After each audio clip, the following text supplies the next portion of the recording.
When does an international story become a local one? When it makes local people question their own security or fear for friends and colleagues stationed overseas. Today we dissect the news about North Korea and its threats to launch nuclear missiles at our allies, if not our own territory.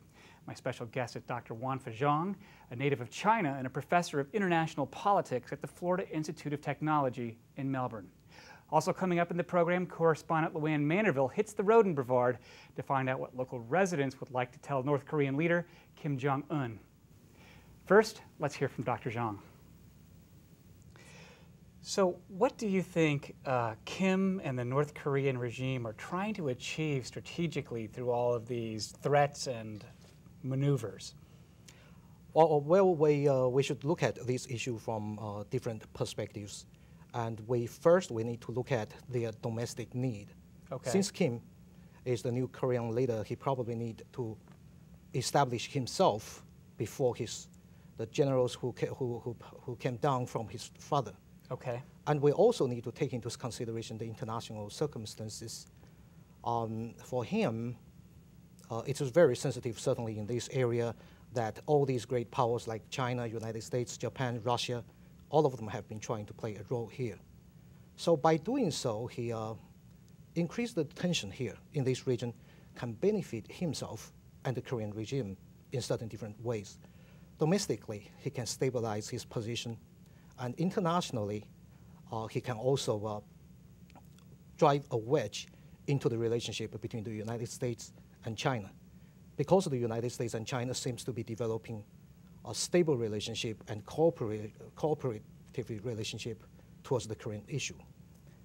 At the same time, we know that ever since the end of last year and the beginning of this year, we see the new regimes in China as well as in South Korea.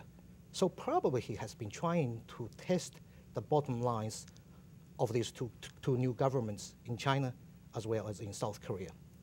So by threatening to launch a missile or strike at one of our facilities or something, he can accomplish several things. He can show the people internally that he's aggressive and he's a leader, but he's also a tough leader. He can unsettle other countries like us and China that might somehow corner him or corner North Korea. Do you think that they're just trying to win concessions, more food or energy or something like that by making us go to a negotiating table?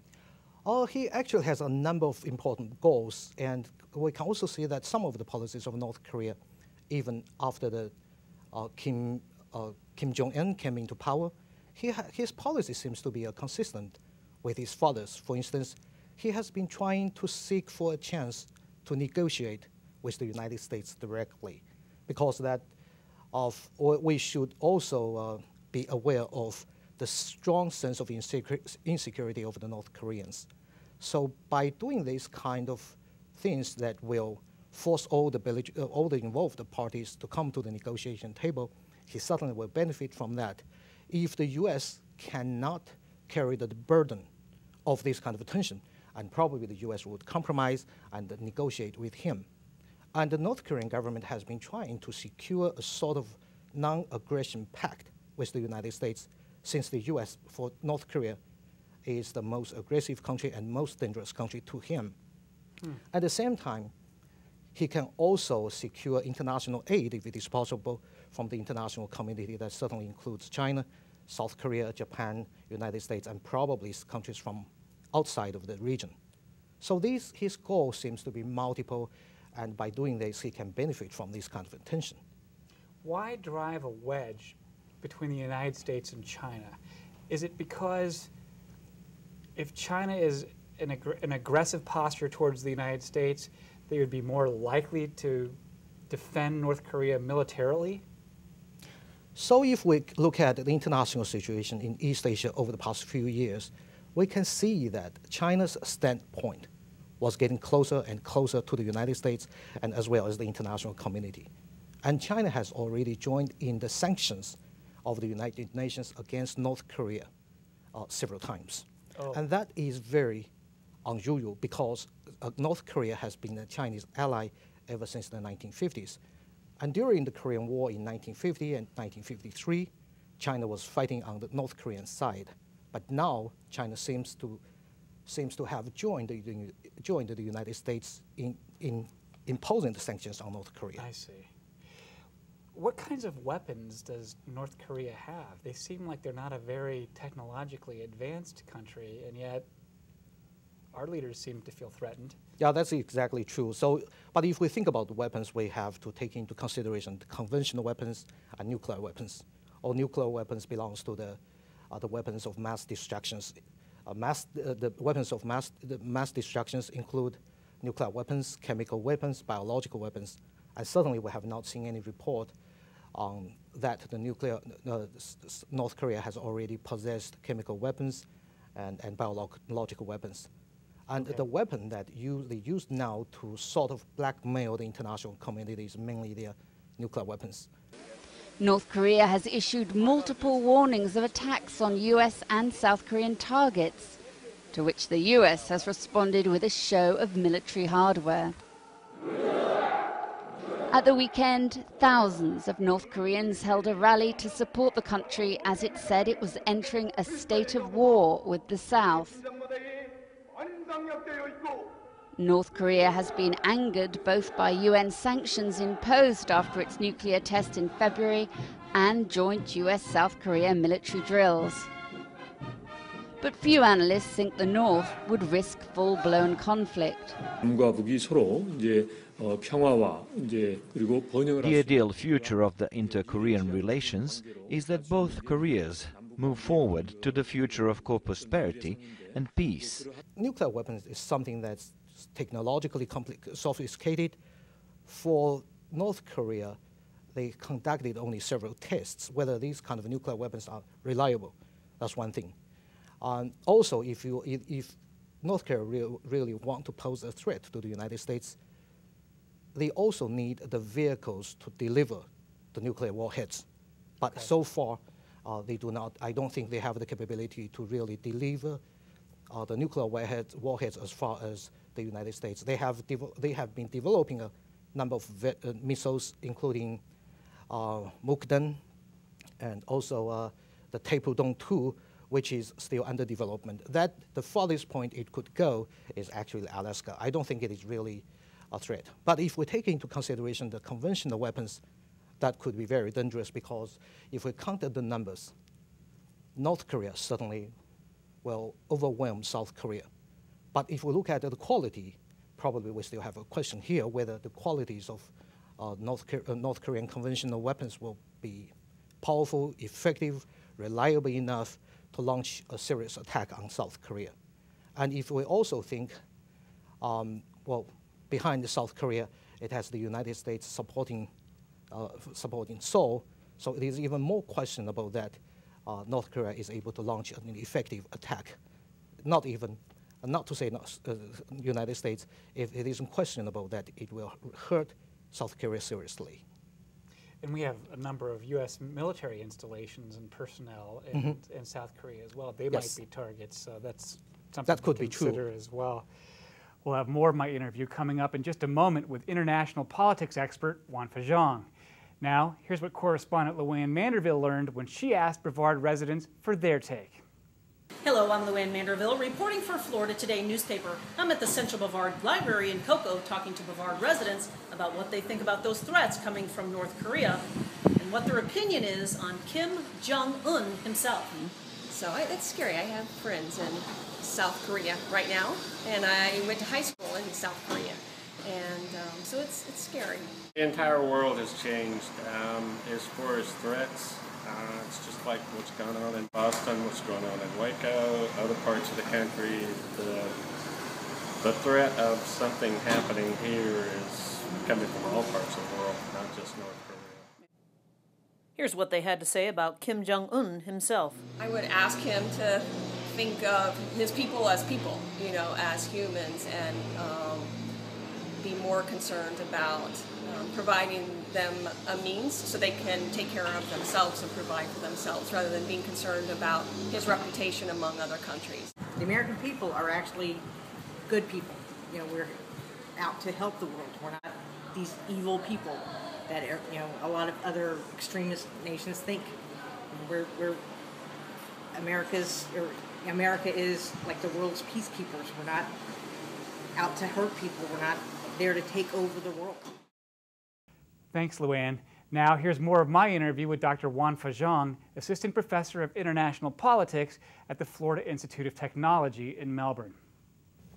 What do you know about Kim Jong-un? He's kind of a mysterious figure. We think we know him because we've seen him on television with Dennis Rodman, but what should we know about him? That's exactly true, because if we consider the political system of North Korea, it is very closed. We don't really know a lot of things from outside, because it is also very difficult to gather information on North Korea. Occasionally we can see the report which published some photos showing his wife, his new wife, and his visit to the kindergartens. He greets the workers in factories, the farmers, and so on and so forth. But we know that he took the office, he actually took over the political power from his father in December 2011, and he became the chairman of the National Defense Commission of North Korea. Then several months later, in April 2012, about this time of last year, he got another new position, first secretary of the Communist Party of North Korea, but it is not called the Communist Party, it is called the Workers' Party. I see. Yeah, so like outside we don't really know much about this information directly, but we can gather the information piece by piece and get an overview picture of what is going on inside the country. I know that this has been a matter of academic interest for you, doing some research and speaking on it, but personally, do you worry that about the threat that North Korea poses to either to people where you come from in your part of China, or to the United States or Americans? How much weight do you put on the threat that he poses? Personally, I think it is more bluffing than any real threat to the neighboring countries. Certainly, if we think about, if we make a comparison between the capability of North Korea and other major powers around North Korea, its military capability is very limited. But what can be very dangerous is the kind of accident that happened, because we can see that across the border between North and South Korea, the soldiers, they were on high alert and in a kind of an intensive situation. If any accident happens, and the conflict could escalate very quickly, which goes beyond the control of even the major powers. But even some people would say that the Korean leaders, no matter it is Kim Jong-il or Kim Jong-un, are insane. But they are making all the calculations based on sanity rather than insanity. The North Korean leader begins a troop inspection amid rising tension on the peninsula. State television showed Kim Jong-un on Thursday visiting 2 military units near its sea border with the south. The state news agency said he urged the soldiers to respond to any attack. The footage was released as the United Nations approved new sanctions targeting the North's nuclear and missile programs. South Korea's defense ministry welcomed the move and said they are ready to act if provoked. If North Korea attacks South Korea with nuclear power, the Kim Jong-un regime will be extinct from the earth by the will of mankind as well as by South Korea.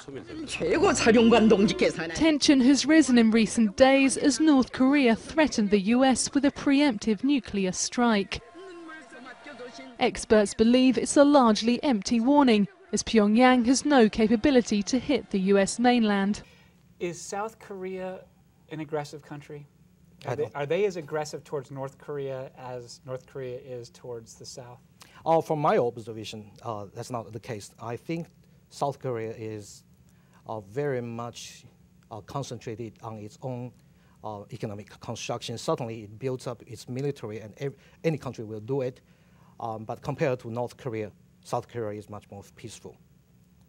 I wondered, upon hearing some reports of hunger and just the population suffering in a lot of ways in North Korea, if maybe one of the things Kim is trying to negotiate is a good deal for reunification.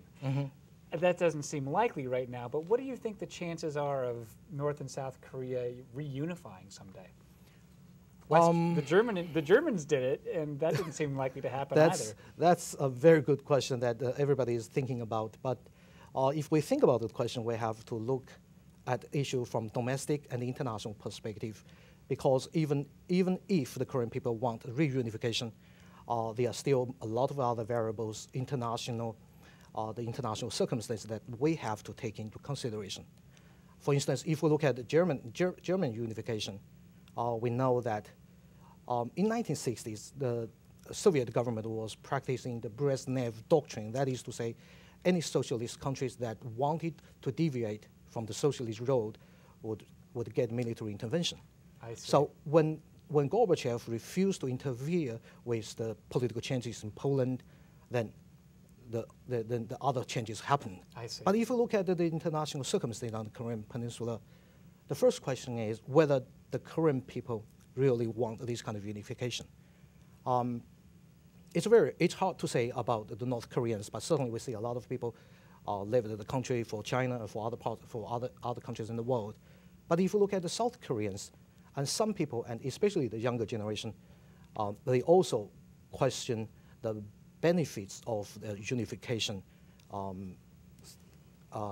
in a short period of time. Because they would bear the cost. They are going to bear the lift cost. Up the other end of the country. Then if we think about the international circumstances, whether China, even the United States, will be happy to see this kind of unification, it is also questionable. I see. After unification, the nationalism in South Korea would be very strong.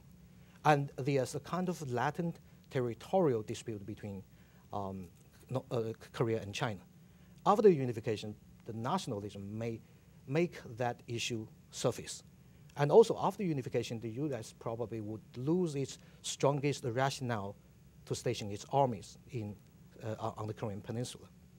Are the differences between North and South Korea primarily political and historical versus, are there tribal or cultural differences that have always been around between people in the northern and southern parts of that peninsula? Generally speaking, we say that ethnically the Korean people are very homogeneous, and they share the same culture, and that has already been something that has been there for a very long time, ever since the ancient times. But unfortunately, in the modern time, especially after the 19th century, the entire Korean peninsula has become the battleground of the major international powers, including first Japan, then China, Russia, and now United States. That's a certain thing that was really unfortunate for the Korean nation. But certainly, as time goes on, we hope that there's going to be some peaceful solution to the current problem and crisis. Always hope for a peaceful solution. We've talked primarily from the United States' strategic perspective. Let's put ourselves in Beijing, and what is it that China really would like to see happen here? What are their strategic interests when it comes to North Korea? For the Chinese interest, it's really huge. We can look at the issue from historical perspective, political perspective, economic perspective, strategic or security perspective. So historically speaking, we know that China has been exerting its great influence upon the entire Korean peninsula. And also, if we look at modern history, we know that China was fighting on the northern side during the Korean War in 1950 and 53. From the political perspective, the North Korean regime is one of the very few communist regimes that have survived the Cold War. And certainly China, at least in theory, it is still under the control of a communist party. So certainly the Communist Party in China would want to see some of the communist regimes would be able to survive. Economically, the China's economic interest in North Korea is not really that big. And China has much bigger economic interest in South Korea rather than in North Korea. But North Korea is so close to China's northwest that is known in the West as Manchuria. I see. And that is China's so-called Rust Belt. So ever since China's reforms, these long-term industrial basis of China has been changing radically, and a lot of workers had lost their jobs, and a lot of once state-owned businesses have already been closed down. So the Chinese government is trying to deal with these issues, and any instability that is close to China's northeast is bad. So from the security or strategic perspective, the Chinese government certainly would not want to see that the U.S. would be pushed its frontier to the Chinese border. So from this perspective, we can understand that China has huge interest in North Korea. So they don't want to lose political and social control of that part of China, and if they saw some kind of significant political change in North Korea, that could not bode well for them. It sounds to me like it's less important for communist nations to have a network of other communist nations with whom to trade in a closed network. Absolutely true. Like they probably pictured in the 1960s or 1950s, and which is what we feared back then. Is that correct? Yeah, that's definitely true. And there's one thing that is not talked about very often is the illegal immigrants, or whatever we call them, refugees from North Korea that cross the border of China and North Korea into China. And now it is estimated that as many as 200,000, that's that kind of people who cross the border into China. But if the North Korean regime collapses, then the number could be by the million. Then how could, anyway, no government in the world can assume the full responsibility for a million refugees who suddenly cross the border. So that is also one of the things the Chinese government is most worried about. The country that we haven't talked about very much at all is Japan. Yeah. They've been quiet through all of this. What should we know about Japan? What's happening there? Yeah, that is actually a very interesting question, because it seems that we have not been hearing a lot of things about Japan or Japan's response to the Korean situation. There are several reasons for this, because the United States has been playing such an important role that most of the time the Japanese policy, foreign policies towards North Korea, has to be consistent with the United States. On the other hand, we can also see that Japan doesn't have any direct influence on North Korea nowadays. Okay. And certainly the tension on the Korean Peninsula provided the Japanese government, especially the current Abe government, a chance to do something. And that something is probably most likely the remilitarization of Japan. And since the Prime Minister just announced several days ago that he would change the peace constitution of Japan. And that is a symbol showing that Japan wants to turn itself into a so-called normal country that would maintain a large army. But if that happens, that might destabilize the peace and stability in the entire East Asia. Because of the historical conflict between Japan and China, and the competing interests between the Japan and China, and Japan and South Korea as well. Is that right? Yeah. So is Japan, I'm trying to picture the map in my mind. Yeah.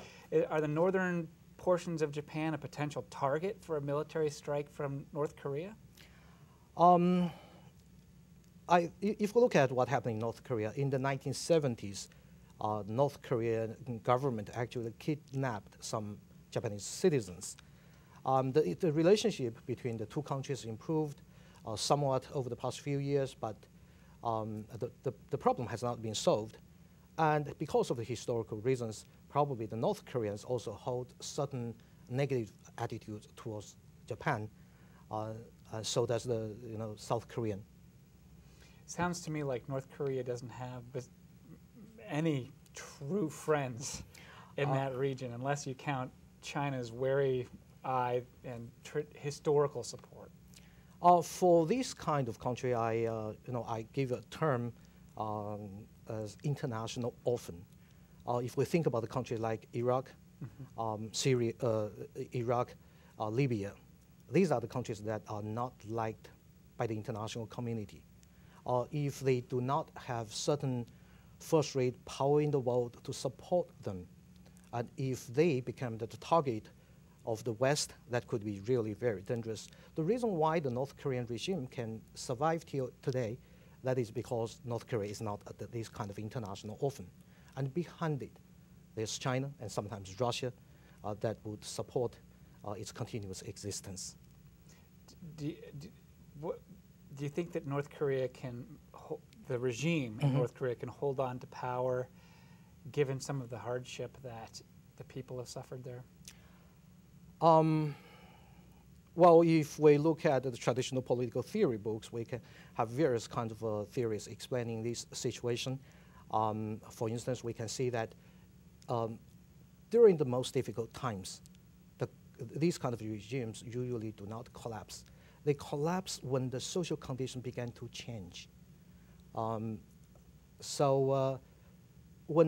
If the North Korean regime can close to keep the country tightly closed, that the people do not really know what is going on outside, they probably believe that they are some of the happiest people in the world. But once the door is open, that could become dangerous, because when people began to see that what they have been receiving about their political leader, their great leaders, their happy life were all lies, they would change their attitudes completely.